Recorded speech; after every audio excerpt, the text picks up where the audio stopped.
Episode start होता है उसी आधे ढसे हुए ब्लैक मास्क को देखते हैं। वो सोचता है कि मैं ब्लैक मास्क का साथी हूँ। स्पेशल पुलिस ऑफिसर जुंगी ने मुझे ऐसी हालत में डाल दिया, मैंने अभी तक कुछ करा तक नहीं था, मुझे बहुत गुस्सा आ रहा है। लेकिन यहाँ से मौसम बड़ा सुहाना नजर आ रहा है। लेकिन तभी वो सब उससे पूछता है कि तुम ठीक तो हो, तुम ऐसी हालत में कैसे आ गई, मैंने तुम्हारी पहचान बचाने के लिए क्या कुछ नहीं करा। और वो मास्क मैन सोच रहा था कि आखिर ये है कौन। वो सब कहता है सीरियसली आखिर तुम रोड के अंदर आधी क्यों ढसी हुई हो। वो मास्क मैन सोचने लगता है क्या ये मुझे बचाने के लिए आया है, क्या ये भी ब्लैक मास्क का साथी है। और वो सब से पूछता है क्या तुम भी एक डिवोटी हो। लेकिन वो सबको तो पता ही नहीं था, इसलिए उसे समझ भी नहीं आता। डिवोटी का मतलब सिंगल भी होता है, इसलिए वो सबको लगा था वो ये पूछ रहा है क्या तुम सिंगल हो। वो सब कहते हैं हाँ तुम सही कह रहे हो, अभी के लिए मैं सिंगल हूँ। वो मास्क मैन कहता है कि अभी का क्या मतलब है, डिवोटी एक डिवोटी ही होता है। वो सब कहता है एक मिनट रुको, आखिर तुम्हारी आवाज को क्या हुआ। वो उसके मास्क को उतार देता और वो आदमी कहता है मास्क मत उतारो, यही मेरी पहचान है। वो सब कहता है अरे यार मुझे गलत फहमी हो गई थी। उसके पास फिर से रोजा का मैसेज आता है जिसमें लिखा था कि दौरियांग मुझे काम की बात मिलना चाहता है। आदमी चिल्लाने लगता है हे रुको, क्या तुम एक डिवोटी नहीं हो। वो सब कहता है अरे सीरियसली यार हाँ मैं हूँ सिंगल, क्या ही हो जाएगा। वो आदमी कहता है मुझे बेवकूफ बनाने की कोशिश मत करो, तुम एक धोखेबाज हो। देखना अंत में आकर सारे डिवोटी ही इस दुनिया पर राज करेंगे। सब रोजा के मैसेज का रिप्लाई करते हुए कहता है अगर दौरियांग ने कहा है तुम्हें उससे मिलना चाहिए तो तुम्हें जाना चाहिए। रोजा कहती है लेकिन उसने कहा है कि वो काम कर रहा है, इसका मतलब वो बिजी होगा है ना, अगर मैं इस तरह से गई तो वो परेशान हो सकता है। वो सब उसको रिप्लाई करने जा ही रहा था लेकिन रोजा तो अपनी बातें करना बंद ही नहीं करती। वो आखिरकार उसको रिप्लाई करता है तुम बस चली जाओ। लेकिन तभी उसके पैर के पास आकर एक बड़ा सा पत्थर पड़ता है। एक नंगा आदमी हर जगह पटाखे लेकर नाच रहा था और कह रहा था डिवोटी ही जीतेंगे। वो सब रोजा से कहता है बहुत सारे लोग ब्लैक मास्क की नकल कर रहे हैं, क्या ये ठीक है। रोजा सोचती है क्या मेरी नकल कर रहे हैं। वो सब उसे वीडियो कॉल करता है और कहता है जरा यहाँ पर देखो। रोजा कहती है आखिरकार यहाँ पर चल क्या रहा है। वो सब कहता है ऐसे तो यहाँ पर बहुत सारे लोग हैं और यांग इस वक्त काम कर रहा होगा तो तुम उससे कब मिलने वाली हो। रोजा कहती है 7 बजे। वो सब कहता है मुझे नहीं लगता कि ऐसा हो सकता है। फिर रोजा इमेजिन करने लगती है अगर वो जाकर फेक ब्लैक डॉग्स को हरा दे, वो स्पेशल पुलिस ऑफिसर की नजरों में अच्छी बन जाएगी, सारी गलत फहमियां खत्म हो जाएंगी और सब खुशी खुशी रहने लगेंगे। ये सब सोचकर वो फूसब से कहती है ठीक है अब मैं फोन रख रही हूँ। और दूसरी तरफ देखे तो बहुत सारे लोगों को स्पेशल पुलिस ऑफिसर ने पकड़ लिया था। लाइव स्ट्रीम कर रही थी और कह रही थी हेलो गाइस तुम लोग मेरी फिक्र मत करो, यहाँ पर सब कुछ संभल चुका है। लेकिन तभी उसे किसी का धक्का लगता है, उसका फोन नीचे गिरकर टूट जाता है। उससे ही तो थोड़ी देर के लिए शॉक में चली गई थी। वहाँ पर एक विलन आ गया था। इसकी ये पावर थी कि अगर तुम इससे टकराओगे तो तुम्हारी कीमती चीज गिर जाएगी। वो विलन कहता है स्पेशल पुलिस ऑफिसर मैं जानता हूँ तुम कौन हो, तुम एक हाई स्कूल गर्ल हो जिसकी एबिलिटीज बेकार हैं। सही कहती है मुझे निजी नजरों से मत देखो सिर्फ इसलिए कि मैं एक हाई स्कूल गर्ल हूँ। तुम स्पेशल पुलिस ऑफिसर बन जाते हो तो तुम्हें सिर्फ अपनी एबिलिटीज का इस्तेमाल करना नहीं सिखाया जाता बल्कि फिजिकल ट्रेनिंग भी दी जाती है। तो तुम्हारे अंदर इतनी हिम्मत है कि तुम एक स्पेशल पुलिस ऑफिसर बन सको। चलो देखते हैं कि आखिर में कौन जीतेगा। वो विलन उस पर हमला करने के लिए आ रहा था और कहता तुम्हें यकीन है तुम मुझे हरा पाओगी। सेई अपनी सीक्रेट टेक्निक वॉल्यूम 1 का इस्तेमाल करती है। वो इजिली उसके सारे हमलों को डॉज कर पा रही थी। विलन बहुत ज्यादा थक जाता है। सेई फिर अपने सीक्रेट टेक्निक वॉल्यूम 2 का इस्तेमाल करती है लेकिन उसे समझ नहीं आ रहा था कि लेफ्ट क्या होता है और राइट क्या होता है। लेकिन एंड में वो उसे एक शानदार लात मार देती है। उसकी जूनियर कहती है सीनियर आप तो बहुत कूल हो। सही कहती है मेरा फोन तो टूट चुका है इसलिए तुम मेरी फोटो क्लिक कर लो। लेकिन तभी उसे झटका लगता है। वो ऊपर देखने लगती है। जूनियर कहती है सीनियर वाओ आपके फोटोज तो नेचुरल आ रहे हैं। सेई कहती है कि असली वाला ब्लैक मास्क आ रहा है। सांगबॉक को देखते हैं जो अपने सामने देखकर कहते हैं क्या मैं अपनी दवाई लेना भूल गया, मुझे क्या नजर आ रहा है। फिर रोजा को देखते हैं जो भागती हुई आ रही थी, लेकिन उसके पीछे पीछे एक बहुत बड़ा ऑक्टोपस मॉन्स्टर भी आ रहा था। क्रिमिनल्स बात करने लगते हैं सुना यहाँ पर असली ब्लैक मास्क आ गया है। क्रिमिनल कहता है ब्लैक मास्क के पीछे देखो हमारा सीक्रेट हथियार। फिर हमें इसकी एबिलिटी पता चलती है, वो ये है जो वो पिछली रात मॉन्स्टर खाएगा वो उसी में बदल सकता है। फिर कुछ वक्त पहले देखते हैं जब रोजा यहाँ पर आ रही थी। सारे क्रिमिनल्स को लग रहा था कि रोजा उन्हें बचाने के लिए आ रही है। रोजा सोचती है अरे यार रुक जाओ, तुम कब तक मेरा पीछा करने वाले हो। वो ऑक्टोपस सोच रहा था क्या सच में ये असली वाला ब्लैक मास्क है। दूसरी तरफ एक लड़की को देखते हैं जो कहती है प्लीज मेरी मदद करो। ऑफिसर उससे कहते हैं कि हॉस्टेज को अभी क्या भी जाने दो। क्रिमिनल के हाथ में एक लैपटॉप था और वो कहता अगर तुमने ऐसा करा तो हम इसे नीचे फेंक देंगे। पूरी रात बैठकर उसने जो प्रोजेक्ट बनाया था वो सब बर्बाद हो जाएगा। वो हॉस्टेज कहती है गधों के बच्चों मुझे मेरा प्रोजेक्ट वापस करो। लेकिन वो दोनों क्रिमिनल्स हंसने लगते हैं। लेकिन तभी उन लोगों के सामने रोजा आ जाती है जो उन दोनों को पकड़ती है और घुमाकर दूर फेंक देती है और उन दोनों ऑफिसर्स से कहती है लो ले लो इनको। लेकिन वो लोग तो गलत समझते हैं और कहते हैं कि देखो वो लोग हमारे पास आ रहे हैं, वो अपने एलाइज को वेपन्स की तरह यूज कर रही है, तुम लोग सच में बहुत ज्यादा बुरे हो। जुंगी ने आकर उन ऑफिसर्स को बचा लिया था। वो लोग उससे शुक्रिया बोलने लगते हैं। जुंगी ऊपर देखता है रोजा वहां से जा चुकी थी। वो सोचता है रुको एक special police officer, 2 junior officers और हमने जिन क्रिमिनल्स को पकड़ा है वो टोटल 3 डिवोटीज हैं। वो उन जूनियर से कहता है कि अब मुझे जाना होगा। वो लोग कहते हैं रुकिए फिर हमारा क्या होगा। जुंगी जाते हुए सोचता है मुझे माफ कर दो, मैं अपनी लिमिट पर पहुंच चुका हूँ। फिर रोजा को देखते हैं जो हर तरफ उन मास्क मैन्स को ढूंढने लगती है और सोचती है क्या मैं काम आई। तभी उसे 2 क्रिमिनल्स दिखते हैं जो दीवार के पीछे छुपे बैठे थे। वो उनके पास जाती है, उनके मुक्का लगाकर उन्हें हवा में उड़ा देती है। वो ऑफिसर्स के सामने जाकर गिरता है। ऑफिसर्स कहते हैं ये तो डिवोटी है, ये उड़ते हुए कहाँ से आ रहा है। इस क्रिमिनल का नाम डेमन है और इसकी एबिलिटी है कि इससे जितने ताकतवर हिट मिलते हैं उसे उतनी ही ताकत मिल जाती है। सोचता है मुझे इतनी ज्यादा ताकत कभी नहीं मिली। वो उनकी तरफ आगे बढ़ने लगता है। दूसरी तरफ रोजा को खुद पर गर्व हो रहा था, चलो उसने कुछ को तो पकड़ ही लिया। लेकिन तभी उसे अर्थक्वेक फील होने लगता है। वो पीछे मुड़कर देखती है तो वहीं पर वो जाइंट ऑक्टोपस आ रहा था। रोजा की हालत खराब हो जाती है। उससे बचपन का एक किस्सा याद आता है। छोटी रोजा ऑक्टोपस को देखकर कहती है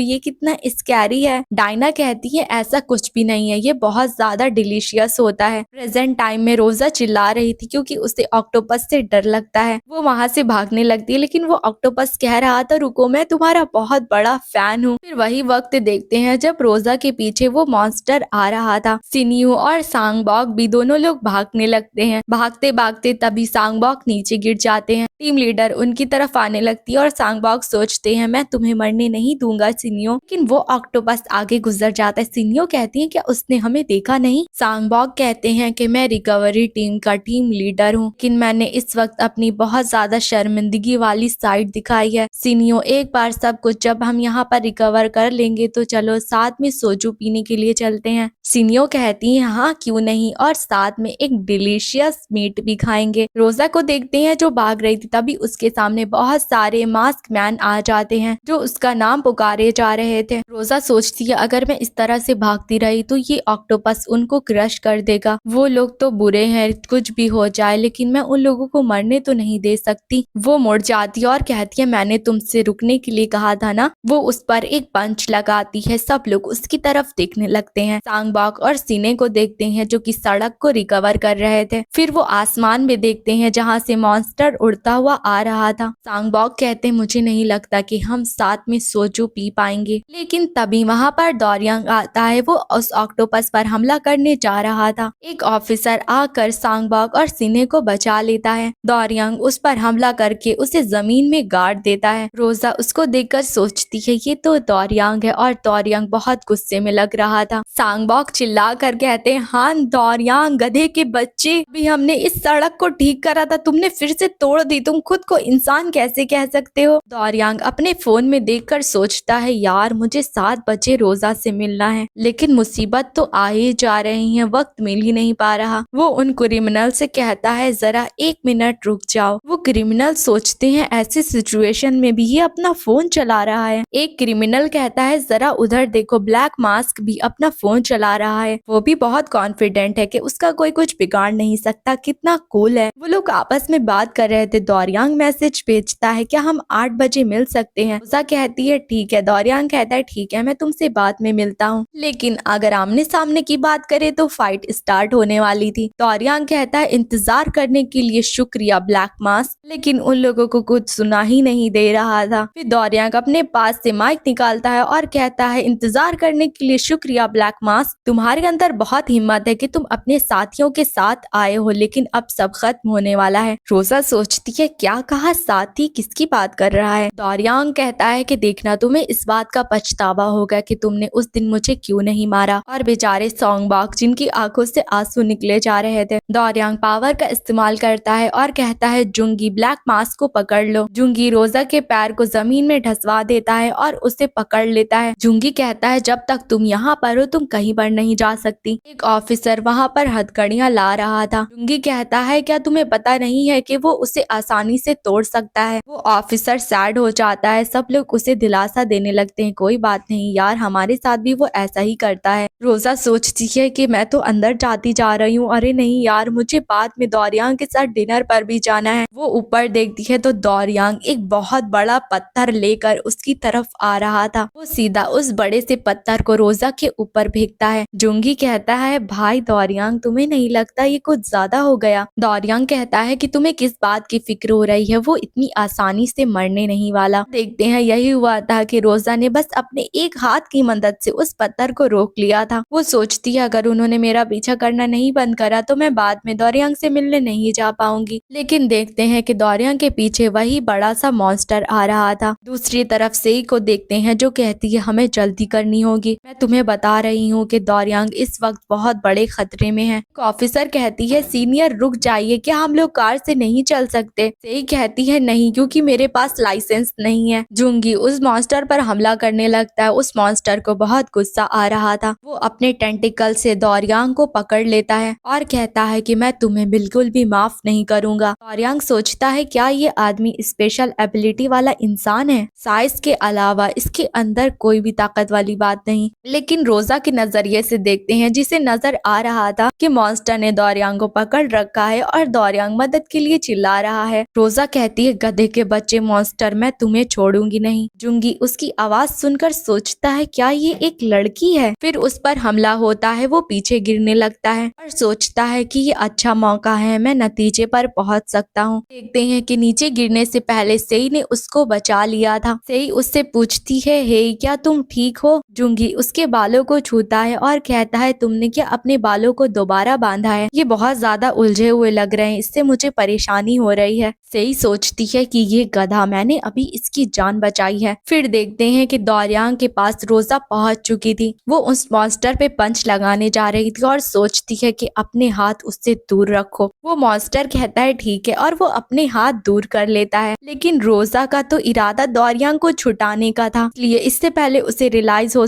उसने दौरियांग को उठाकर नीचे पटक दिया था। सेई चिल्लाकर कहती है नहीं ऐसा नहीं हो सकता। रोजा सोचती है कि मेरा ये तो प्लान नहीं था। वो उसकी शर्ट का टुकड़ा वापस करते हुए कहती है क्या तुम ठीक हो? और देखते हैं गलती से उसने दौरियांग की शर्ट फाड़ दी थी जिस वजह से उसकी चेस्ट नजर आने लगी थी। सेई रोते हुए कहती है नहीं, इससे बेहतर है कि तुम उसे मार डालो क्योंकि ये एक बहुत बड़ी बेइज्जती है। तभी वो कपड़ा भी उड़कर दूर चला जाता है और रोजा सोचती है क्या कुछ ऐसा है जिससे कि मैं इसे कवर कर सकती हूँ। वो अपना एक पोस्टर लेती है और उससे दौरियांग को कवर करने लगती है। दौरियांग कहता है अब तक मैं बहुत सारे क्रिमिनल से मिल चुका हूँ और उनमें से तुम सबसे बुरे हो। रोजा कहती है मुझे माफ कर दो। ये सुनकर दौरियांग हैरान हो जाता है, लेकिन तभी वहाँ से रोजा टेलीपोर्ट हो जाती है। फिर सीधा नेक्स्ट सीन देखते हैं। न्यूज में बताया जा रहा था ब्लैक मास्क के साथियों ने यहाँ पर तबाही मचा दी। अभी स्पेशल एबिलिटी हेडक्वार्टर से रिस्टोर करने वाले यहाँ पर सब कुछ रिस्टोर कर रहे हैं। रोजा घर वापस आ गई थी और डायना कहती है तो तुम वापस आ गई? सच कहूँ तो मैं जानती थी कि तुम ही ब्लैक मास्क हो। 1 मिनट रुको, मेरी बच्ची, तुम्हारे साथ क्या हुआ, तुम इतना रो क्यों रही हो। फिर नेक्स्ट सीन में हमें बताया जाता है सारे क्रिमिनल्स को जब पकड़ा जा रहा था तभी वहाँ पर उनका लीडर आ गया और सब कुछ बदल गया। बहुत सारे क्रिमिनल्स को भागने का मौका मिल गया और अंत में दौरियांग और रोजा ने एक दूसरे को चोट पहुंचा दी, लेकिन दो लोग थे जो कि सब कुछ रिस्टोर करने के बाद साथ में मजे कर रहे थे। सांगबॉक कहते हैं कि काफी वक्त बाद चेयरमैन के बिना हम यहाँ पर साथ में एंजॉय कर रहे हैं। आज स्पेशल पुलिस ऑफिसर्स के लिए एक बहुत बुरा दिन था। मैं सोच रहा हूँ क्या दौरियांग अपनी डेट पर वक्त पर पहुँच पाया होगा। नेक्स्ट सीन में दौरियांग को देखते हैं जो अपना फोन देख रहा था। उसने रोजा को बाद में भी मैसेज करा था कि वो काम में बिजी हो गया था, क्या अब हम मिल सकते हैं, लेकिन दूसरी तरफ से रोजा का कोई रिप्लाई नहीं आया था। रोजा को देखते हैं जिसने डायना को सब बता दिया था और वो बहुत रो रही थी। डायना कहती है अच्छा, तो जिसका तुम पीछा कर रही थी ये सब उसकी वजह से हुआ है। मुझे इस बात से कोई फर्क नहीं पड़ता कि तुम ब्लैक मास्क हो, लेकिन तुम एक स्पेशल पुलिस ऑफिसर की वजह से रो रही हो। तुम्हारे पास खुद का प्राइड नहीं है। रोजा कहती है लेकिन ग्रैंडमा वो बहुत ज्यादा कूल है। डायना कहती है कि कूल मेरा जूता, वो बहुत कमजोर लगता है। मैंने तुम्हें एक प्रिंसेस की तरह पाला है और तुम एक बेकार स्पेशल पुलिस ऑफिसर का पीछा कर रही हो। क्या वो भी तुम्हें पसंद करता है? रोजा मना कर देती है। डायना कहती है इसका मतलब ये एक वन साइडेड प्यार है। मुझे लगता है कि ये बात तुम्हें मुझसे विरासत में मिली है। रोजा कहती है क्या आप भी वन साइडेड लव को झेल चुकी हैं? डायना कहती है हाँ, ये तब की बात है जब मैं तुम्हारी उम्र की थी। फिर नेक्स्ट सीन में सीधा चेयरमैन गिल्बे को देखते हैं। उनको देखकर सांगबॉक और सिने का मुंह बन चुका था। सांगबॉक कहते हैं कि आप यहाँ पर क्या कर रहे हैं? चेयरमैन कहते हैं कि मैं तो यहाँ पर तुम्हें ज्वाइन करने के लिए आया हूँ। सिने कहती है आप हमें क्यों ज्वाइन कर रहे हैं और आपको कैसे पता कि हम यहाँ पर हैं? चेयरमैन अपनी वॉच दिखाने लगते हैं। सांगबॉक कहते हैं ये वॉच मैं किसी दिन इसे तोड़ दूंगा। अरे हाँ, आपके साथ दौरियांग भी आया है। चेयरमैन कहते हैं कि ये काफी सैड लग रहा था इसलिए मैं इसे अपने साथ ले आया। तुम जानते हो ना कि दौरियांग का आज सबसे बुरा दिन था। सिने कहती है इसमें हंसने वाली क्या बात है, हंसना बंद करिए। चेयरमैन कहते हैं इसकी अंतर आत्मा इतनी लो लग रही है इसलिए क्यूट दिख रहा है। अभी सांगबॉक कहते हैं कि दौरियांग तुम यहाँ पर क्या कर रहे हो, तुम्हारी गर्लफ्रेंड कहाँ पर है? और ये सुनने के बाद तो चेयरमैन का बड़ा सा मुंह खुल जाता है। सिने कहती है सच में यार आप बहुत ज्यादा स्लो हैं। दौरियांग कहता है कि वो मेरी गर्लफ्रेंड नहीं है, कोई भी मुझे डेट नहीं करना चाहता। ये सुनकर सब लोग हैरानी से उसकी तरफ देखने लगते हैं। सिने कहती है कि आखिरकार तुम ऐसा क्यों सोच रहे हो? सांगबॉक कहते हैं तुम्हें लगता है कोई तुम्हें पसंद नहीं करेगी, बल्कि तुम इतने हैंडसम हो। चेयरमैन कहते हैं तुम्हें ऐसा नहीं सोचना चाहिए, तुम अभी भी बच्चे हो। सांगबॉक कहते हैं चेयरमैन दौरियांग 20 साल का हो गया है। सिने कहती है अब हमारा मौका है कि हम पी के टुल हो जाए। फिर थोड़ी देर बाद बहुत सारी बॉटल्स खाली हो चुकी थी और ये सारी की सारी दौरियांग ने पी थी। कहता है यार मैं ड्रंक क्यों नहीं हो रहा? वो इसलिए क्योंकि उसकी स्पेशल एबिलिटी सेल्फ हीलिंग है। सांगबॉक कहते हैं क्या ये ड्रंक हो गया है? सिने कहती है नहीं ड्रंक नहीं हुआ, लगता है पागल हो गया है। चेयरमैन कहते हैं एक बार हारने पर तुम इतने दुखी हो रहे हो, लेकिन फिर भी तुम एक स्पेशल पुलिस ऑफिसर हो। दौरियांग कहता है कि ऑफिसर होने का क्या फायदा, मैं एक वादा तक नहीं निभा सकता। शायद से यही वजह है कि मेरे पास कोई दोस्त नहीं है। चेयरमैन कहते हैं लेकिन तुम्हारे तो बहुत दोस्त हैं जैसे कि सेई और जुंगी। दौरियांग कहता है कि मैं ऑफिसर्स की बात नहीं कर रहा हूँ। फाइनली मुझे एक सिविलियन दोस्त मिल गई थी। ऐसा लगता है कि मुझे ब्लैक मास्क से हारते देखने के बाद वो मुझे पसंद नहीं करती, मैं उससे बात भी नहीं कर पा रहा। सब लोग मुझसे क्यों ये उम्मीद रखते हैं कि मैं हमेशा जीतूं, क्या मैं एक बार हार नहीं सकता? चेयरमैन कहते हैं ऐसा लगता है तुम्हारी प्यूबर्टी ने तुम्हें देर में हिट करा है। जब मैं पहली बार तुमसे मिला था तो एक सीरियस बच्चे को देखकर मैं हैरान हो गया था। ये फनी बात है क्योंकि प्यार इतना आसान नहीं होता। दौरियांग कहता है मैंने आपसे कहा ना कि ये प्यार नहीं है। सांगबॉक कहते हैं कि चेयरमैन आपका क्या मतलब है आसान नहीं होता? ऐसा लगता है अभी तक आप अपने पहले प्यार से उभरे नहीं हैं। 10 साल पहले की बात है जब आप बहुत ड्रंक हो जाते थे तो उसका नाम लिया करते थे, क्या नाम था उसका? सिने कहती है क्या ऐसा कुछ भी था? मुझे तो इस बारे में पता ही नहीं। सांगबॉक कहते हैं वो सच में उससे बहुत ज्यादा प्यार करते थे। सिने कहती है क्या यही वजह है कि अभी तक चेयरमैन ने शादी नहीं करी? लेकिन उस इंसान का क्या वो जिंदा है या मर गई? चेयरमैन कहते मुझे अभी तक लगता था कि वो मर गई है लेकिन वो जिंदा है। ये सुनने के बाद सबको राहत मिलती है। चेयरमैन कहते हैं लेकिन अब उसकी एक पोती है और ये सुनकर सबके चेहरे के रंग उड़ जाते हैं। सिने कहती है इसका मतलब उसकी शादी हो चुकी है। चेयरमैन कहते हैं जाहिर सी बात है वो बात बीते हुए 50 साल हो चुके हैं, लेकिन मैं बस उसको दोबारा देखकर बहुत ज्यादा खुश हो गया था। सिने कहती हैं आप उसको बहुत पसंद करते थे, तो वो किस तरह की इंसान थी? चेयरमैन कहते हैं कि वो बहुत ताकतवर थी, उसकी ताकत का कोई मुकाबला नहीं। ये बात सुनने के बाद दारियांग रोजा के बारे में सोचने लगता है। चेयरमैन बताने लगते हैं और उसकी आंखें बहुत ज्यादा इनोसेंट थी। मुझे ऐसा लगता था कि मैं बस उसका सम्मान करता हूँ, लेकिन मैं उसके बारे में सोचना बंद नहीं कर पाता। उसकी एक बहुत ब्राइट स्माइल थी। जब मैं उससे पर्सनली बात करता हूँ तो कभी कभी इतना नर्वस हो जाता हूँ कि सही से बोल नहीं पाता। उसकी छोटी छोटी बात मुझे परेशान करती है और मैं जेलस हो जाता हूँ। मुझे उसकी इतनी याद आती है कि उन दिनों मैं उससे मिल नहीं पाया। लेकिन तभी दारियांग अपने मुंह से बोलता है कि मैं उसको मिस कर रहा हूँ। सब लोग उसकी तरफ देखने लगते हैं और दारियांग एम्बैरेस होकर अपने मुंह पर हाथ रख लेता है। उसे रियलाइज होता है कि आखिरकार उसने क्या बोल दिया।